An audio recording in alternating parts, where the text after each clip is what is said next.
mwaga inalikuwa bagala kana kamyaka 16 tumugemire red handed olumalo mugema yakoba mundeke nanyole yena yake maduzi uti exoko wekiriza ntoli mwibi number 1 number 2 kisesa kubanga bana Uganda twelabira aina kimu kubimbese His Excellency Robert Kyagulanyi bamugeme eggulu emboze eno yali mu kamera ezira lunaku ekisooka lwe bamugema lwene lwetusooka okujja eggulu twena kuba zena naliyo Segona yatukoba ebigambo bino yatukoba nti Bobby Mubwenyi mukube ino ekitiisa era mwena musabire yatukoba nti Bobby tasobola na kumoga tasobola na kwogera ni wali taidiwo era bwe tukobye guti kumbera ya Bobby akobye nti yali alikwenigira mu byobufuzi alowooza ajja kumbaga ndikwogera ebigambo bino Segona nali kwogera mu kamera kuba ebigambo bino biliyo muki mu kamera kulipoti Segona bwamaliriza kubanga abayikirizibwa nabutukanonya buti abayikirizibwa okujja okubona ku Bobby mu bukube bwe yalimu yali basalirwa Segona bali abo babiri ndowooza tulitegeragana oyo ye Alex Waiso Mufumbiro yamyuka omwogezi w'ekibiina ki National Unity Platform amazima agogera nga mazima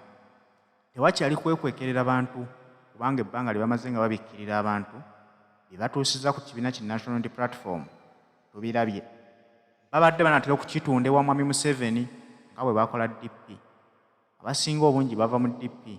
ne bajja batunde NUP mikono gya Museveni kubanga bakimanyi nti yo DP bagimaliriza Alex Waiso Mufumbiro ng'akubuulira obubi obw'omukulu Segona munnamateeka ono omwami y'omu ku bali b'enkwe mu kibiina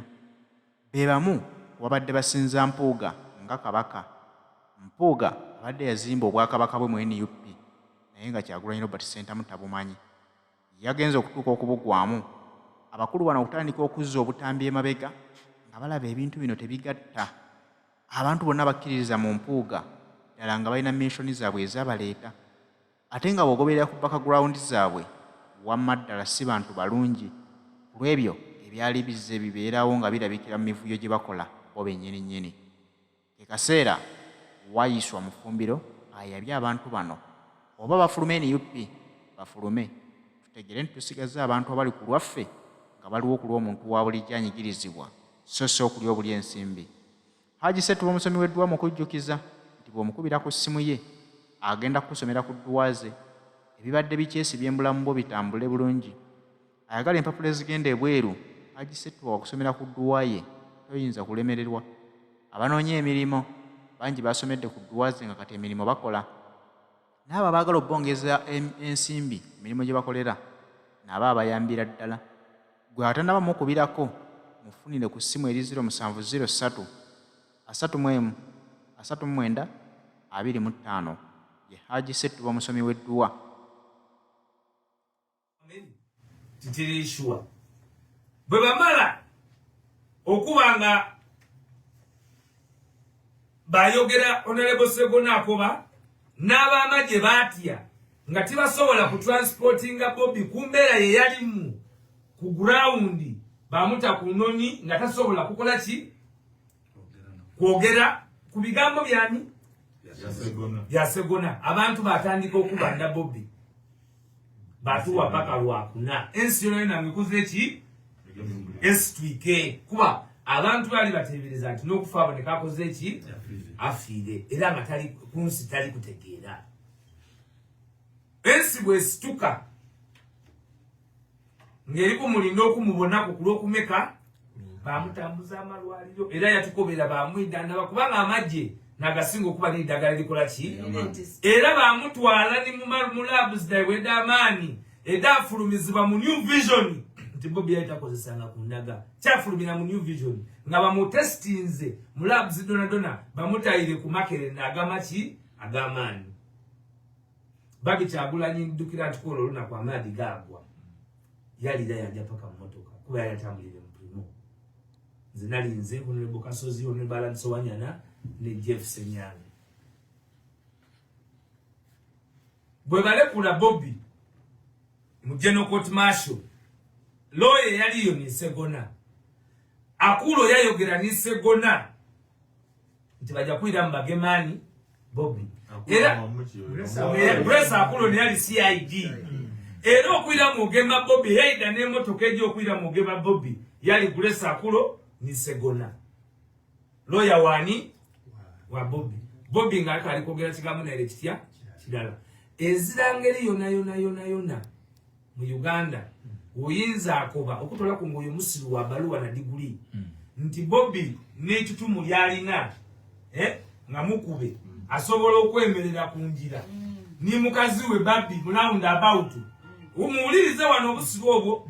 nti Bobby yayemerera ku round about ngeye ne yamba koti ni mukazi we wabanga ezira yamubona okutola ku mukaku ni timu ye nga abegulu bona tibabona ye mukaku yaliwa era yali ajire kolawo kyawo muri kuntegera so embozi ni Museveni yairamu yakukoba nti Bobby yamukuba ino nga tulina mukalulu nti oyo Bobby yali yepanka aye namukuba kabisa so bwe yakuba naita no muntu ngobaita tiyali mukaku yali driver in fact ba mukaku abo baba sasula okudirenga Bobby okuva egulu mu convoy kubanga mabike yali mesa motoka tulinde buli musibe bamulekule paka sawa nga 8 okulemesa abantu abali batulinze kunjira awo na wali wo mulimu twagule mesabule meseleta anti bano bali wo mpango Bobby nokutuka saa mukaga mitwalire Lubaga naiko mabike Henry Lubowa ni mukaku na bage mede sente kuba bo bali ba sente DP block nze ndambaidi bobakola nga DP block nze nize bale ba sente bloka ulichitegere oyo mukaku alikuwa amnesty bloka mukaku alikuwa amnesty yave bungereze yo yajawa nokwesimba kuwa president yayi babantu esendera jatandika lutalo yagemba obumundu eyo busafya bupangise oyo jaba muloji nemyu akukuba mugemera mpije muloji bamugemereyo ngaine mundu bamutwale wa Museveni yasaba amnesty buti omuntu ali ku kisonyiwo kya Museveni aba mwangwino okukyusa kwebe mwewuni obusungu bwali kuleta ko ni UP eri goba abagubuze nto waife yatwaire Lukaga eri butola ali butola okuba muki musasule kuba nesente dirigabibwa ningi nenankobere nimusoga muno mulimu Mols abali kuliya mululimi ne muki ayaona tulituka okuba ife bino bye tuli kukola bya bana Uganda era Museveni ekiri kumusumbuwa nti buli gwagula tungulu ameunyaka buli gwagula ameunyaka buli gwagula ameunyaka ate ona la mfumbire fumeni bitutubika kukazani kubanga kitu kubaye fanyia perfume kigambo kyoyogende ekiriwa okubye nti mu busogamu eriyo bebali kozesa I don't know whether okiminize oba kibisebo biti nize deputy spokesperson ya komboze yi because boyogera otyo na kigemaganya ne baluwa yenina ku copy jena boyine ku wano eyogera ku butali busimu bw'abakulembeze ab'omu busoga abamu baluwa yatebwako omukono omwami Honorable Bambude is mayor wa Iganga municipality for it is the regional coordinator of Busoga sub-region alambika ensonga semasonga did it ng'ensonga dino I know you have this letter ayo kulwa abawuliriza mulimu ensonga ey'ebiteeso okusalibwawo kontwiko ate byakosa Busoga making pertinent party decisions centrally without involving regional leadership tibasimu nacho yalaga wano nti discriminative appointments in the party bawandikire His Excellency Robert discriminative appointments in the party iranga what offense them is ali kuandika ni regional coordinator aliko bantu mulimu discriminative appointment yena ali discriminated na kulembeze failure of the secretariat and you the president to internalize and together find a lasting solution for the internal fights and bickering and sabotaging in Busoga sub-region. Yakulaga ensonga eyindi threatening to dismiss district mobilizer and whenever they raise administrative issues. So Mr. President, we also bring to your attention the unethical conduct of the newly appointed Secretary for Mobilization, Andrew Kalu. I beg your pardon? Mr. President, we also bring to your attention the unethical conduct of the newly appointed Secretary for Mobilization, Honorable Andrew Kaluya. Instead of uniting people, Andrew has decided to categorize people leading to formation of different cliques and groups in a party. Binoni the song of Tolido and Donald doing in Antonio. Yadiwati uliza mtu kuandika embaluwa kubanga mu kibiina kyaife omuntu ayikiriza okola ki kuwandiika ali obuti musango mutamuvunana olebwa awandiika embaluwa ng'ali kulaga obutali busibe. It is kubanga mu NUP kyeri kuleeta mu Uganda eyo ni demokrasia kyova obona mu byatuvuna ine takobye tuli ba dictator ekyo tandinu his own opinion. Kuba ife tulikulwanisa bwaki kubana chema. So bine bindi bisoboka, that is work in progress. Discriminative tichikola kubanga ye bamulonda batya kuba ye mwene ni regional ate abati okobotyanti sub regional coordinator ate okobotyanti there is discrimination ngoli timu soka dine nsonga mwabiri no ensonga edo ndio mnama olire yankubire era yankobera abebusoga abadi mu yankubire nsonga tidamani era tidinza kukubisa abantu ndulu wano wendi chairman Kasuku idola musiku bantu no chairman mobilization wakamu ayo ayogere ko byaba chairman Sangai. Yes sir. Sebo mudeswa program no mwogezi w'ekibiina atera ne chairman n'abakulembeze mona endokubala musaku mulina ya musenga n'omwana n'omulimo wanfu anize Kasuku Michael mbencho olumbe mbitanalo nze chairperson wa Kamuli District National Unity Platform. Response yange daje direct kuleta nze nga chairperson wa Kamuli olukiiko kyalulimu olusalawo okukwe mu lugunyu okwo zo ngampulira nti lwaliyo eiganga lwaliganga aye nganze I was not invited era tisobola kukyogera ku ino kyali party mukusalawo kiwali so ekyo kikulage nti yawandiika ebbaluwa ali discriminative yalekayo chama kuba atemiganga ye atamaiganga yadiscriminating abekamu olikitegera so maybe councillor Mwadi but man ekyokubiri for time purposes I am Buwabayo omuntu nga yamanako because this is a Busoga issue banakwimwirira leka ndogere kupushya ebbaluwa eno kati kati we think these are diversionary tendencies kuba iwanga lino lirina ebirimu bingi era NUP like any other party titwenda kwegaana tuba n'okusoomozebwa kungi and like the party spokesperson has said it is work in progress. Ebbaluwa yeeno erimu ebintu bingi nze nenda nakwewulira ku mukulu wange baamu ng'akati ye mwene kuba eri kuleta head ya NUP eri ku stamp yaiganga municipality teri received kwegamba nenda kumulinga mwene baizo kuba bamu baluwa kya kumutwala kodinga mulina kumuwairiza buwairize badde bamanyi tasobola kuwandika baluwa tidi kishenko byeti nenda eri kuleta head ya NUP eri ku stamp yaiganga municipality bineri bili tibigemagana yes bwana nyole ndozanze baluwa zona njula abantu bajiwulira yes ai ni nzomu abatirika akabaga yes nga tuyozayoza omuntu gwe baatwa Andrew Kaluya olw'obuzibu bwe tubaire nabo era nenda okwebaza ekitiro omulimu gukyakola ki kuba ayongerako abantu bebatula ku tebabagwa mu kibiina basobole okuba mu kibiina okuzimba ki ekibiina then n'ekindi ekisembayo omuntu okuba nti batusosolera nga Busoga baali kulimba akulira ebyokulonda muna NUP Musoga omwogezi w'ekibiina Weso Mufumbira mweki akubye okusomesa endowooza n'ekibiina muki ali kulira subregion district 40 Ndukalya muki ekizibu ekibaluma nti lwaki bamuwerenga mu yaka ekyo nenda kukiiramu nze ndi musaada musiramu nimwena musomero byafaayo eri omwami gwe Abu Huraira n'asinga kuva bumanyi bona bwoba nabbi byakola ayi Abu Huraira yamala n'omwaka emyaka 3 gyokka ayi buli kyoyenda busiramu kyonna kyonna Abu Huraira osobola ku Abu Huraira so mutume Kaluya mutume so Kaluya ni Abu Huraira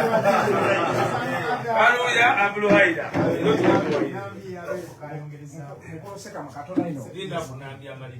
Nambi Miriam, mama ilinda district y'omukyalo zena nsanga ile nterandi wa mukisa okuba abamukuba colonist balwaleero mukulu obudingo waife speaker era niwe deputy speaker owa national youth platform webala okutuwa omukisa guno okutyama kuniwe mpano tubaye tukuboneranga ku ntimbe ku radios natufuna chance oti neno. So I celebrate this day. And I know that Women's Day omwaka gwange. It's a gift I receive and appreciate. Zena okongereza ensonga dampuga bituleetera ebibuuzo bingi ebindi byabanga bitukalubiriza okwiramu kubanga abantu baife bano betuwangaaliramu buli kibaawo nife bakubirowooza tubainonole byetasobola kuinonola titubyogerera kubanga kinifu twogera ekibiina byetusobola okwogera twabikola okudifendinga image yaki ya patiti dabyogera kukiri ne icon ondogere ku nsonga ey'obusoga ebintu bingi bitambwire nga bigezaako like babikola okwenda okuvoola abasoga ni ifoti yetu tukoze eki yotayiremu. One of the ideologies that party the inclusiveness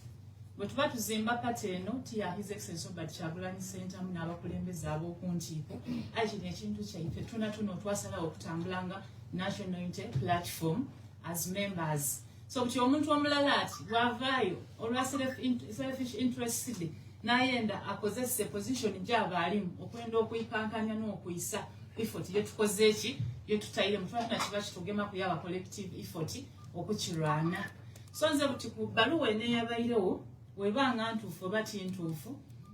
eiroboozi lyange likoba nti nze like nali kuno omukisa n'akola ku organization ekifoti ni kino mukama waife bw'aba akeire kuntu n'atuwandiika ku mirimu n'amala n'atuwa abatutwala nti osubscribinga ku gundi ni manager oba supervisor bw'akeera kuntu n'atolawo supervisor we n'amuwa ogundi ekitegeeza nti woba okayenda okola omulimu ogwo oyina kuyikiriza ogondera ono gwe bakoze eki gwe bakuwaire unless ng'oliikoba nti ono gwe batwairewo obanga nigwobayoikirizamu okusinga mukama we yakuwa omulimu n'omulimu gwe baakuwa ofollowing ole supervisor oba manager awo gwe bakoze eki gwe bakutwala kubanga ekitongole kiba kirina okweyongerayo era oba olina okugondera ogwe bayizeeyo toyidi lwaki mukama we yakera ku nkyo yatoola omukulembeze oyo gwobayo subscribinga ku yakuwa owundi. So butyemperano ng'abasoga nze kyensaba nti bwe baba akeera ku nkyo baatuwa Kaluya Gerald Andrew Mwanguzi okubanga ni mukama waife butisaayi n'alitwala musoga Sabrina ekyo tituyidi nsonga lwaki ne gwe baatuwa. Nenda okukusooka okulungamya obutamala kiseera buti kubanga tenda babeetike and I should give guidance. One, abasoga bali ku mpulirizo obukulembeze bwa NUP teri bukulembeze bwa kusaaga. So abantu abandi bakali mu kusaaga bakali kufumitiriza nsonga yetulina mu mikono gyaife abandi either kyabagenda kwino nga bakali kufumitiriza buvunaanyizibwa bwe twetiise. Gunasemba okwida wano Busoga wali mu nsonga nanyole niwe ndoza kuweza programu eno twali tujja mu mbaga ya Kyabazinga National Unity Platform yagondola ensonga eyo kubanga tuwuliriza abasoga amaloboozi gaimwe mwena mwali n'eroboozi era nga mulinze tujja kusalawo tutya bwe twatyamanga abantu era munaife yatwetondera yakirizwa ensobi eyakola era yetonda era yagikiriza nti yagikola twamukuba nti kale sooka oyire kukumbali ate tutambuze kuba emirimu gino nibwe mbawaiswa leero nga nviirewo girina okujja muki mumaiso ate n'ekibiina engeri etuli kiteekateekamu tikyabantu kufiiramu constitution ebetulinda okugazetinga obukulembeze buli muntu emu wa myaka emeka 10 bisanga bimeka era mu idini kyona kyaleeta obuzibu mupate nti lwaki baliko babantu bajje nti be buti Honorable Susan kino kyali muti tukibala kubanga iteka twaye tukalikola ki ayi titumusuubira kuba MP w'abakyala babuvuma myaka district ayiko ku ticket yaki kuba eriyo omuntu owundi oweni UP aliteekebwa era ajja okusobola okukola ki okuweereza tuli kuzaba ki bakulembeze so mu process eno mugeze kwine kyokubiri ife titusosola tuzira muntu nti oyo yaideedo mu NUP tutusosola muntu yena tukuba twegayita abantu ab'endawulo wano mu Busoga oyo muganange Mulenzi yali wenaalemu Bigirwa yali wa DP nze nali wa DP abandi bali befudisi utikasire abandi ba anti mwiru yaviire mu anti basada baffe bamajegere balikola bulungi ino ni Honorable Ntende balitu era banandi kwenda okwebaza abantu baffe Honorable Majegere ni Honorable Ntende babere mwenaalemu ayo omulimu gwe balikola emayuge gwe balikola ebujiri tosobola kukola ki kugubatolako so ndi kwenda okukobera Abasoga nti ffe tuli kumulokole alwire mu kanisa tuli kumulokole ali kutambuza njiri ya Kristo eyokubona nti Busoga ekola ki omuntu asobola okuba ngabaire n'ekintu ng'akibona bundi buti ng'akikola ki ng'akibona bundi twewagire ate twewagire mu bunafu ni mu maani gaife mwino wabakweyunzeku nga munafu tomunafuya muyamba abe w'amaanyi mu bunafu obwo kubanga tikisoboka kuba nga yozira kyojja kumwegaku mwege okwega n'okwegulula oba byongere so learning and unlearning mu Busiraamu omuntu watola shahada olwaleero ifokusamu tuko nti omuntu oyo abaviire ku nsobide imaze dafuka na birungi byere okitegere so n'abalokole bona yenda mungu God omuntu yena bwaba mukusi Yesu aba afuuse ekitonde kiyeraga ebyeyuma byonna bijire yes it is 1 Corinthians chapter 5 chimala kasoko bya Corinthians yes kuba chenze tubenga tuli kontana Busiramu naki ayi muboinenga enjiri yona eyogera ku kintu ki ate kyokubiri NUP mu Busoga teyimire era ni mwabakulembeze muleke okulwanira ebifo kubanga tukali kwidula bwe tugema government everybody will be comfortable ate abantu leka bababonere kubikolwa byaimwe omuntu obonanga alitawo obunafu omuntu omunafu yetagako babantu nti oyo munafu era abantu babona nti oyo muki tuwa abantu omukisa baweereze kubanga nife we tuli kuweerereza abantu tibalowooza nti tusobola nguli bayida Busoga eno beebuuza nti mufumbiro tumuwa obwogezi bandimpangwire aye buti Abasoga kuba nti akola ki so tuwa abantu omuki kuba nti ndi w'amazima enze ndi w'amazima nesimba mu DP Abasoga tibamba aye abandi bampa n'abita nakoba nti mutafwayo muli bange nze kasita muli bati bakaso tuwa abantu omukisa batuweereze tubajajinge tubasalire omusango kubuweereza bwaibwe aye omuntu akali kwiza musango tosobola kutandika kuwuniriza nti ki aye ekikulu kya byonna byonna n'okuwuliziganya kikulu embaluwa eyo nga bwenkobye nze baginkobera ku duzi ate nga Mulenzi atako omukono omukwano gwange ino twogeraganya nze bwe njeganga tivaawo alina enkoko yanguliraawo banko bakadabada yafaye waliwo omusaada awo gwatera okuba yandukira ku kakoko ak'Ebusoga so uyo ndina kujja bugiri bamutwidde amaliriza ensonga ezo twidda kudibwayamu bamutwidda bugiri mbitaiganga akakoko kateeketeeke ensonga eve mu idiro mutagemangu songa kudifuula nsonga ako kawulire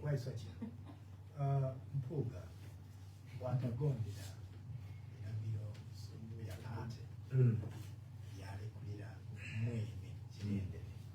n'embaluwa ya acting president yalema kugigondera eyo embaluwa ya neeke what happened ekisooka ife munati tuli bantu bakuta bantu kukalaba nze Mr. Mpuuga gwendidi obulungi bw'anatyama yenka omusaadde oyo ow'ekitiibwa n'atyama yenka n'afumiitiriza bye tuli kwogera nkakasa nti ajja kulekulira so tyenda nakumulowoleza ntalekulire ntandiika ntya ow'ekitiibwa gwendidde nga n'ensonga ategeere nti eri mu lwatu so nze nkakasa nti okukuuma ekitiibwa kye kuba kuti ensonga emaze okufuuka mu lwatu ku CBS yakuba sente tagemangaku ofonopono yakoba nti twamuwa poliisi obola wa paalamenti yakoba nti yafuze so bino byonna oyidi osobola ti mutamunenya ino omuntu ogezaaku towewaayo omulala olwanalwana nentenga olijja okitemya amayembe ekiso kiri kubita yona ekola ki esamba noba ente esamba ate omuntu so ife tulowooza nti munaku dino musanvu alina kusobola okufumiitiriza aweeyo ofiisi ate ekibiina kiri mukikola ekikuba kirowooza nti onalebo mpuuga oyo wabifo ebifo ebyo bimulya nti ekifo asobola okiremeramu kuba ekifo obufu nga yayita atola ku Museveni alobera mu kifo tirowooza nti ayinza olobera mu kifo onalebo mpuuga sirowooza nti osobola okugaanira mu kifo ekifo obufu kuba ebbanga lyonna otugamba nti tewajja kulwanira buki bufu kakati nze nkakasa nti ojja kwata ekifo ky'ekibiina okikiddize ate kikuwa assignment endala so sisobola kulowooza nti tajja kukkiriza kubanga naye kati we yali siwaali kino kibaleka wano enkolagana ne Buganda ekisooka yoyo Alex Waiswa Mufumbiro mu nsonga z'omukulu Mathias Nsamba Mpuuga. Mpuuga yaweebwa ennaku 7 ng'amaze okwekuba mu kifuba akkirize either agende aweeyo woofiisi mu butongole oba asalewo nti tagenda kugiwaayo mirembe nga bwe yagamba nti tagenda kulekulira n'oluvannyuma ekibiina kye ate kisalewo ensonga ki bwe zigenda okukwatibwamu. Mwami Mpuuga alabika nti alinako abanene abamuwaga nga bamugamba tova mu woofiisi eyo. Ono ye mwogezi w'ekibiina kya National Unity Platform Waiswa Alex Mufumbiro